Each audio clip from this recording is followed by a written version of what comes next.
A few weeks ago we made a video where we checked out two karaoke microphones that were actually surprisingly good quality sounding and worked very well. But a couple of days ago I got an email from these people saying that they saw the video and they think they have an even better microphone that we should check out. So here it is. This is the Fifine microphone that's actually more meant for on-camera and interviews, so we're going to be checking it out. So what's different between this one that we have right here in front of me and the one that we checked out a couple weeks ago? Well, the price, it's a lot cheaper and it only comes with one microphone. Another thing that's actually great about this for on camera and in front of it is that it comes with a tiny little box that requires batteries, and that can go into any type of recorder that you have.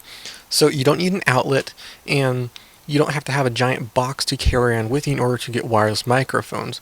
This one is a lot more meant for in front of the camera, reporting, broadcasting, that sort of stuff, and it's not so much targeted at the karaoke audience.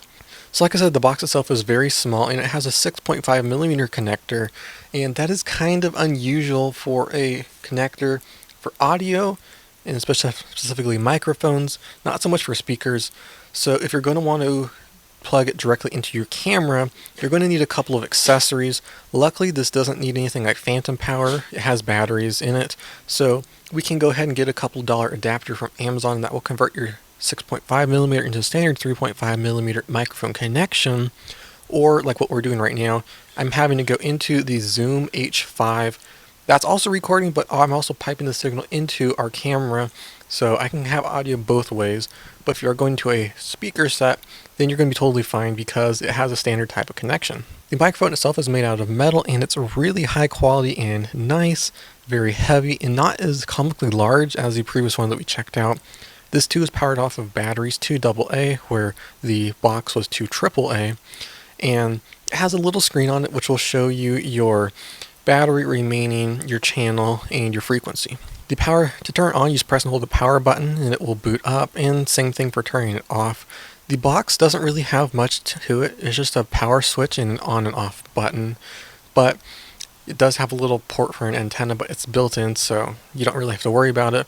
And they automatically pair when turning it on, so you don't have to worry about ever trying to get the right frequency set up. It's going to do it automatically. So how does this microphone sound? Well, you're hearing it right now. This entire video has been recorded using this microphone, so go ahead and check out that last video if you want to see how this one compares to the last one. And they said it's going to sound better, so that's up to you to decide. I think it sounds pretty good. Like any handheld microphone, I do wish that there was a little bit more wind protection, especially because this one is meant for broadcast, so as you can hear, there's a little bit of rumble, so we need more of a pop filter in that. But like the last one, it does keep the handling noise to a minimum, not a lot of thumping or rattling. But overall, I'm a big fan of this. It's a much more compact package. It runs off of batteries, so you don't have to have an outlet, and it's just a great overall microphone for reporting in front of the camera, interviews, that sort of stuff. I really like it. It's cheap and it's made out of good quality materials. It sounds great. If you want to check it out, I'll drop a link to it down below. That's going to be for this video. Thank you so much for watching. As always, this is Mark with iBullTech128, and I will see you in the next one.